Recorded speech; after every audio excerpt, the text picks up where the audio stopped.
Включаем. Готов. Дорогой брат Юра, мы с тобой знакомы по Троицко-Печорску, по Комсомольску на Печоре с 1965 года, когда я еще был пацаном. Но в моем понимании, в моем восприятии, ты являешься истинным комсомольцем, истинным коммунаром и истинным комсомольцем. Коммунистом.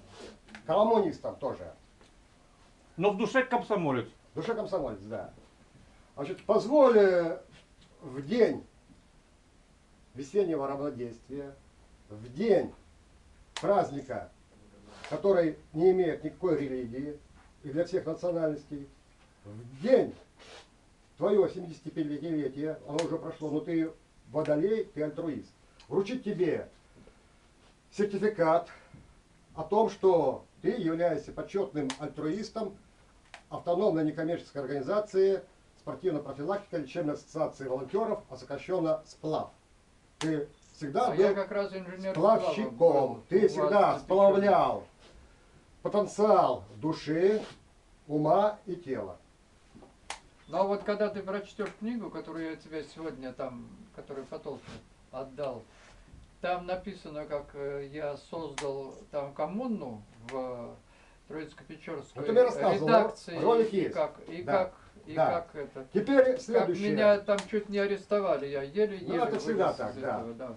Так, теперь следующее, что исходя, что ты долгожитель, в то же время сам занимаешься постоянно оздоровлением и йогой, и моржеванием, и фитотерапией, и другими методиками. Позволь тебе, другими силовыми, позволь тебе присвоить звание почетный профессор естественных методик оздоровления.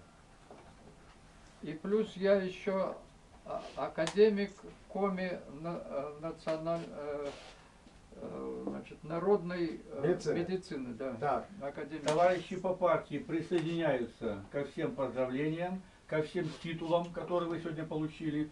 Поздравляют вас, Да. желают здоровья, успехов и дальнейшей плодотворной деятельности, как творческого человека. Большое спасибо. Всего доброго. Ну, конечно, главное Главное еще здоровье. пожить, главное здоровье. Вот это сейчас я Сергею желаю, чтобы он... Насчет Я прожить, думал, он здоровяк, он дольше всех проживет, а он что-то начал. насчет прожить, какие ваши годы? До 100 лет еще далеко. Ну, еще четверть. Да. Вот, ну четверть еще только прожито. Все впереди. Да. Поздравляем! Поздравляем.